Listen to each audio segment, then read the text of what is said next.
Jean-Michel Apathy est accusé d'antisémitisme après un tweet dans lequel il a jugé Cyril Hanouna au bord du gaz.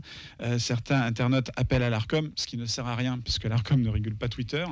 Voilà, donc ça sert à rien. Et puis ce système de dénonciation, moi, commence à me pomper. L'Arcom va falloir qu'il fonctionne un petit peu différemment, je trouve, parce que c'est de la dénonciation pure et dure. Il suffit que tu sois concurrent d'une chaîne. Moi, c'est pas compliqué. Je mets tous mes employés à dénoncer ce que fait C8 ou CNews ou machin ou BFM. Si derrière je peux récolter le fait qu'on supprime la chaîne suite à de grosses amendes. Donc, voilà, il y a quand même des gens qui ont appelé parce qu'on a vu un moment, soit-disant, une marque de chaussures chez Hanouna il y a 4 ou 5 ans. Soi-disant, c'est des gens qui auraient appelé l'Arcom pour saisir l'Arcom parce qu'on a vu une marque. Ben, je suis un téléspectateur lambda, je ne vais pas appeler l'Arcom parce que j'ai vu une marque de chaussures sur un plateau télé. Ce qui n'a pas été fait chez Quotidien, une nouvelle fois, je le rappelle. Qu'est-ce qu'on pense de Jean-Michel Apathy, de ses prises de... moi, je le vois sur Twitter, là aussi, il me fait beaucoup de peine.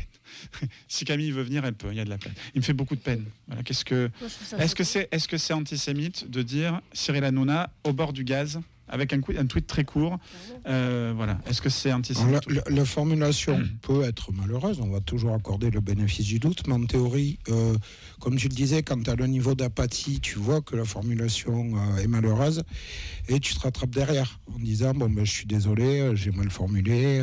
Ouais. Après, Apathy, ça n'a jamais été non plus le pingouin qui glisse le plus loin de... Il a de la chance, et je peux le dire parce que voilà, je suis du sud, je suis de l'Occitanie, je suis du nord de la Méditerranée, voilà, ce que vous voulez, et en fait, il a juste réussi parce qu'il a un accent. Voilà, c'est le quota, Jean-Michel Apathy.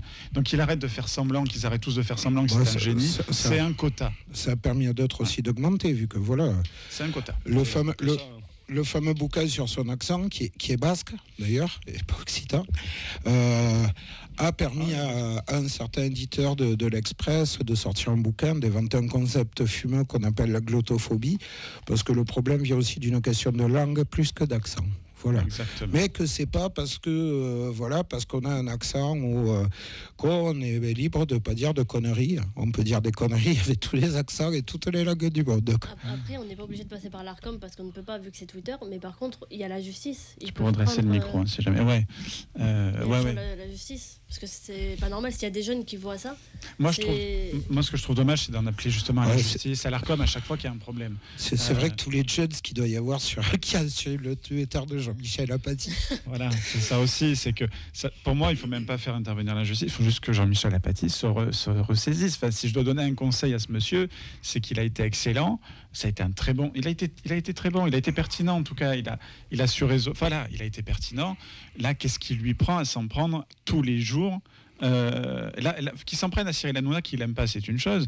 Il y en a, je crois que les 3/4 c'est celui qui fait les meilleures audiences, mais personne ne le regarde. C'est comme le RN, il est toujours en tête, mais personne vote pour eux. À un moment donné, Trump, il est numéro 1, et tous les États sont rouges, mais personne n'a voté pour lui. Donc, j'en déduis que Cyril Hanouna est un Trumpiste Rassemblement National. Ouais, comme on y reviendra plus tard. Moi, je suis macro-le péniste. Jean-Michel Apathy, c'est normal, il vieillit un peu quand même. Oui. Cynique. Il y a plein de gens qui vivent, qui sont très bien. Jean-Michel Apathy. Oui. Mais Jean-Michel Apathy il a beaucoup d'appétence. Bon appétit, bien sûr. Bon appétit, bien sûr. Non, mais Jean-Michel Apathy, faut reconnaître un truc. Alors, je ne vais pas critiquer le fait que ce soit un journaliste ou pas, mais il a toujours eu le sens de la petite phrase, il a toujours eu un style que moi j'ai horreur en termes de journalisme, qui est la méthode Jean-Jacques Bourdin, qui est la méthode Léa Salamé et tout ça. C'est-à-dire, quand tu interviews quelqu'un, en général, tu lui laisses le temps de répondre. Tu peux être virulent avec, mais le côté, non mais répondez, non mais de toute façon, non mais cherchez pas, vous avez tort. Non mais de toute façon, vous avez tort. En empêchant les gens de... Pour moi, c'est pas du journalisme, y a pas de dialogue, et ça aide pas. En plus, ça aide pas à faire monter certaines idées.